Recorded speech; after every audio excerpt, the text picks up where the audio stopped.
আলহামদুলিল্লাহ একটা মিথ্যার উপর প্রতিষ্ঠিত একটা অভিযোগ ছিল।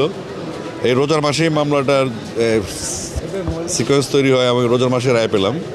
তো আমি সন্তুষ্ট, আমি খুশি, এবং গত 8 বছর ধরে আমি কোর্টে আসছি কন্টিনিউয়াসলি। আমি কোনো রকম প্রভাব বিস্তারের চেষ্টা করিনি, কোনো রকম রাজনৈতিক ইস্যু বানাতে চাইনি। আমি চেয়েছিলাম ন্যায় বিচার, এবং আমি ফাইট করার চেষ্টা করেছিলাম। আমার আগের মামলাগুলো আমি ফাইট করেছি, আমি খালাস পেয়েছি। এর বেশি কিছু বলা সম্ভব না। আমার ল্যান্ডেড আমাদের প্রদীপ দা, আমি আর কিছু আমি আর আদালতের প্রতি আপনার আস্থা ছিল কিনা? না না শেষ পর্যন্ত আইনি লড়াইটাই। ফলের নির্যাস ও দুধের সমন্বয়ে পোলার টর্নেডো গ্রিন অ্যাপল আইসক্রিম। মন ভালো থাক। দেখেন, আমি একজন আইনজীবীর সন্তান, আমি জন্ম থেকে একজন আইনজীবীর সন্তান। তো একজন আইনজীবীর সন্তান হিসেবে আমি কোর্টের যে রুলস আছে এগুলো আমি প্রত্যেকটা প্রোটোকলে মেনে চলি, যে কারণে আমি কখনোই কোনো রায়ের পরে কথা বলিনি, আজকেও বলবো না। এবং আপনাদের অনুভূতির জন্য ধন্যবাদ। এবং দীর্ঘ 8টা বছর আমার ফ্যামিলি, আমার ফ্যান্স আর দেশের মানুষ যারা আমাকে ভালোবাসে তার একটু মনোকষ্ট ছিল।